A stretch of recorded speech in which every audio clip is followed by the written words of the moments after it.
In this video, we're going to talk about general risk management, okay? And what we have on the screen right now is basically a list of reasons why people very commonly lose money when they trade, okay? And in the next video, I'm actually going to basically cover this point in detail. So the first thing with risk management is to only trade with money you can afford to lose. And I know so many traders break this rule. So many people have messaged me, DM'd me and said, oh, my account's at 50% drawdown. I can't afford to lose this money. And I think, what are you doing? What are you doing putting money into an account that's at huge risk if you can't afford to lose it? You're not going to make rational, logical decisions when you're in that position. If you're in a trade that's in drawdown and you need that money to pay your mortgage or to feed your kids or whatever it is, stop and think for a second. Are you going to make the right decision on that trade, or are you going to panic and do something you'll regret? It's going to end up in losses. It always does. So that's a huge risk to you as a trader. If you're trading with money you can't afford to lose, you're already at a massive disadvantage, okay?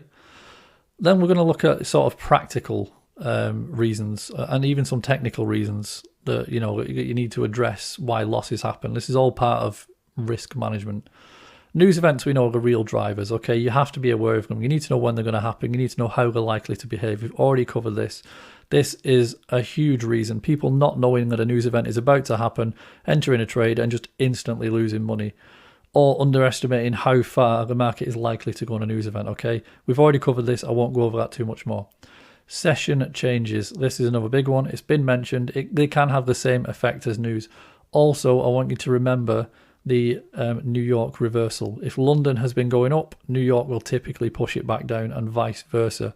Session changes, okay? So keep an eye on where you are in relation to the next session opening or closing and the reversal that is likely to happen, okay? And how that's going to affect the open trades that you've got or the trade that you are thinking about taking. Then you have to keep an eye on external factors. Now, this is usually widely reported on the news, and some recent examples. Obviously, we've got an election coming up in the UK and actually in Europe as well. There's currently wars going on, as there always seems to be in this sort of the last few decades. It's been incredible. It's been atrocious. The economy, world economies have been in pretty much non-stop trouble for the last 20 years for various reasons. All of these things will move markets suddenly, unexpectedly, much more than anyone thinks. And, obviously you need to keep an eye on this as well. What is going on in the wider world, especially at weekends? Why especially at weekends? Because it's going to gap when the market opens on Sunday night. If something bad has happened over the weekend, the markets cannot price that in. The second that market opens on Sunday night, it's going to be priced in instantly. That is going to lead to a gap or, a huge spike or drop. If you were holding trades over the weekend, that's going to have an effect, okay? So again, external factors. Then we need to look at broker conditions and restrictions. This is another one where a lot of people kind of fall down. I'll give you a really common example is people message me and say, okay, can I use this system with 1 to 30 leverage? And I'm like, well, yeah, you can. Of course you can. I hope you've got a massive account because, work out, just go on a margin calculator and work out if you need to put on a 10 lot trade, you need to have a huge account. You need to have hundreds of thousands of dollars in there. And even then, you're probably only going to be able to get a handful of trades on. So if you have a trade that goes 5, 6, 7, 8, 9, 10 trades against you, you're going to have to keep depositing more to make this system work. So make sure you have the right broker conditions, okay? Some people are picking brokers like, for example, US 30. I've mentioned many times that the indices are set up differently.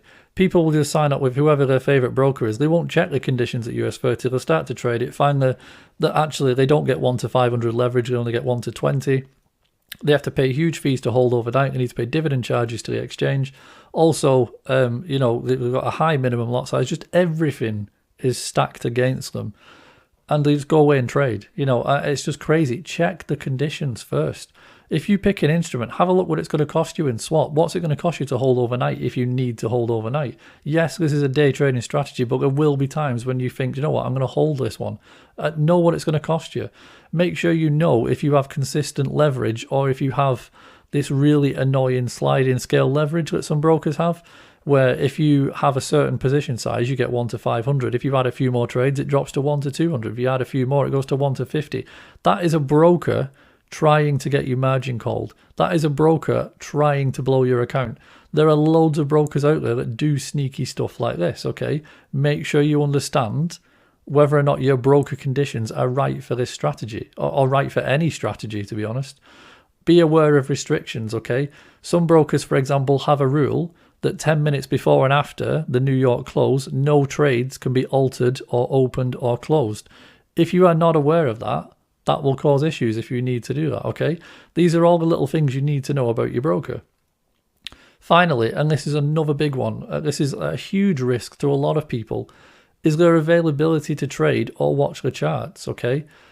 Again, it's another thing I get messaged all the time. I've put this trade on, I've got to go to work, I won't have a signal, I won't be able to look at my phone for 8 hours.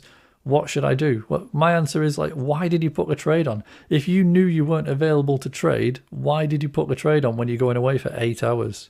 Okay, you're probably going to lose money because of it. So again, this is a massive risk to you and your account. Don't take the risk. So really, you just need to take a moment to look at all of this and have a solution, okay, for each one. That's the way I look at it, is you need to make a kind of a risk plan.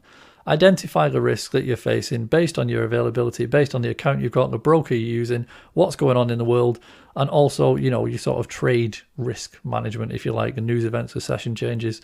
You put all of this together, you're going to be fine, okay? But failing to recognize and plan for any one of these points will result in losses. Go on any trading forum and I absolutely guarantee you will see people who have lost money for every single one of the reasons on this screen right now.